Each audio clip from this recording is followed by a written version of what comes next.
พาทุกคนหล่องานบุญเนาะในค่ำคืนนี้ทุกคนเลยผู้สาวอยู่แล้ว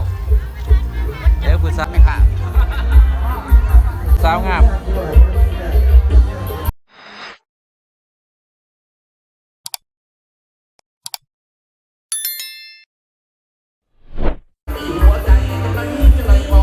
สบายดีอย่าทุกคนมาพอกับสาวบุญดีๆเนาะ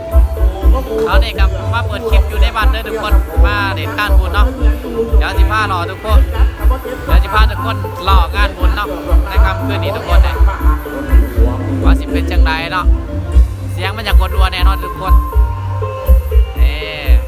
มาหอดบ้านล่ะสิพารอจังข้าวนึงเนาะบอไว้ล่ะทุกคนอยากนอนเพราะว่าบ่ได้นอนเมื่อคืนอีกอะไรสมโภชภาพเมื่อคืนนี่เนาะโอ้ว่าสิได้เสียอาหารด้วยบ่เนาะหารุ่นเมืองเนาะทุกคนและตอนนี้สิพาทุกคนไปรอก่อนเนาะทุกคนไปรอเบิ่งซบบรรยากาศก่อน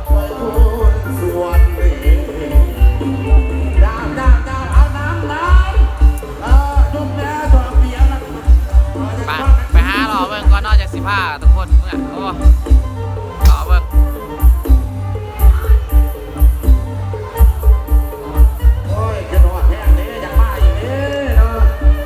บรรยากาศเพื่อน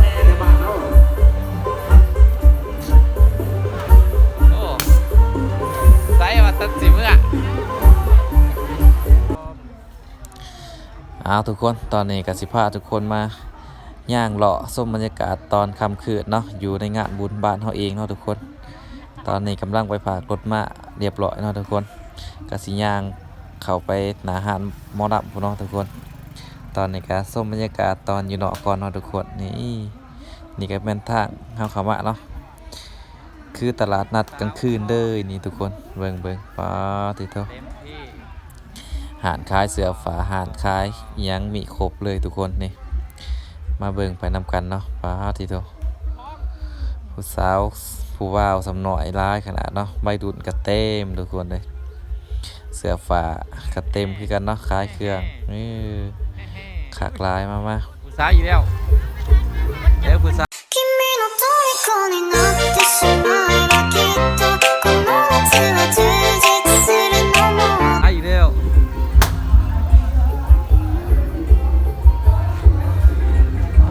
สั่งอยู่นอกเนาะทุกคนเนาะมันกับว่ามีอย่างหรอกมีทหารคล้ายเครื่อง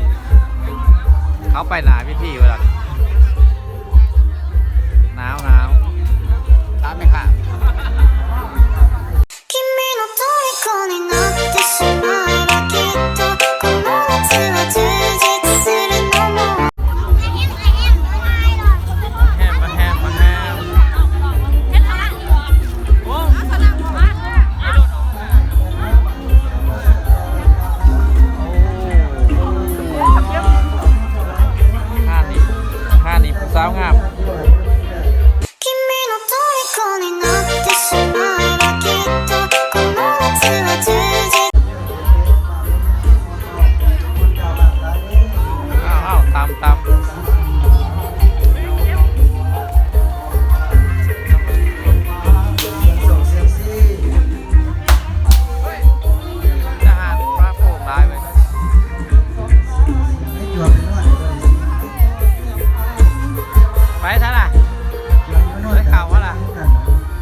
ตัดภาพมาอยู่หน้าเวทีทุกคนสิให้เบิ่งบรรยากาศอยู่หน้าเวทีเนาะทุกคนป้าติโตคนเต็มหน้าเวทีเลยบางทีคนบ้านเฮาโคตรหลายเลยมาเด่นมาเที่ยวบุญนี่เนาะบุญข้าวเปลือกเนาะทุกคนนี่รอบทำอิฐของบ้านเฮาเนาะป้าที่เบิ่งนํกันเนาะโทรศัพท์ก็สิมั่วแน่เนาะทุกคนมันก็โทรศัพท์เฮามันก็สิเพ่แล้วเนาะมาเบิ่งบรรยากาศไปนํกันเนาะทุกคนใบดูนเสียนอาหารเนาะโอ้คักขนาดเลยแหละยกมือแกได้อยู่ข้างเวทีเนาะไม่ห่างมหาสนีมาเบิ่งบรรยากาศทำการปาดิโตสุดยอดเลยเนาะเบิ่งเพลงมวนเนาะโอ้ยกมือแกได้เนาะเพลงไทยสุดยอด โอ้ปาดโดนได้เอมาไล่คนกันทำต่างมันบอกว่าจากสาวมันบอกอ่านแต่ก็พอได้ลองอยากร่วมชีวิตก็ไม่อ่านนั่นแหละเอาขอเสียงแม่ห้าหน่อยแล้วเฮ้เอาขอเพลงมาเลยนะเพลงอะไรนะ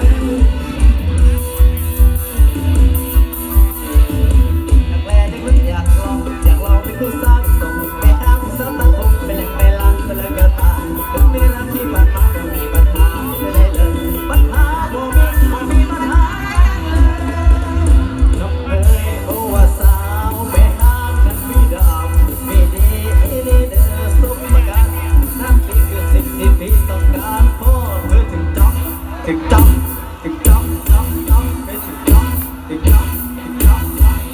โดนไก่มาไล่คนกันหลับตามันบอกอันอย่างตามันบอกอันจะต่อได้น้องเปียกร้องชีวิตก็ไม่ห่างนั่นล่ะ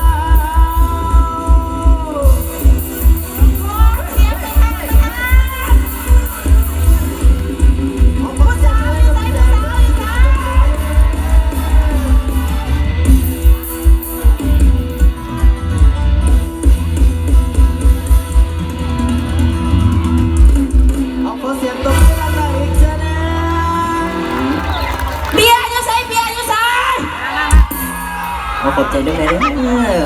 โอ้มีคนเป็นอะครับเป็นตัวขอบใจสำหรับผู้สาวเนาะเล่นที่นี้บ่ดิ หันหน้ามาอีกหันหน้ามา ว่านาเพิ่นบอกว่าบ่ให้กินเบียร์นะเล่นพี่เพิ่นนะได้ห่วย เฮ้ยสมัครของหนัก ว้าวมากลูกว้าวนี่ สะพายอนาถาดีปรึกษากับอาจารย์นักดนตรีแล้ว เอาน้องทุกคนตอนนี้ก็ตัดภาพมาหลอบเลิกทุกคนเลยคนก็เริ่มบางแล้วน้องทุกคนเขาก็เมื่อเน่แล้วน้องทุกคนเขาเบิ่งคอนเสิร์ตแล้วเขาก็เมื่อเนาะนี่เลยเบิ่งบรรยากาศทำกันเนาะคนอยู่เสียนอาหารกับอยู่เนาะคนถาเบิ่งหมอลำสอดแจงกับอยู่คือกันเนาะ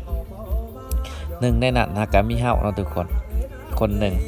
ที่ยังถาเสียนอาหารเนาะพังเพลงทุกคนยิบเบียร์ไปนับแล้วก็พังเพลงไปนับเนาะได้รอบเลิกตอน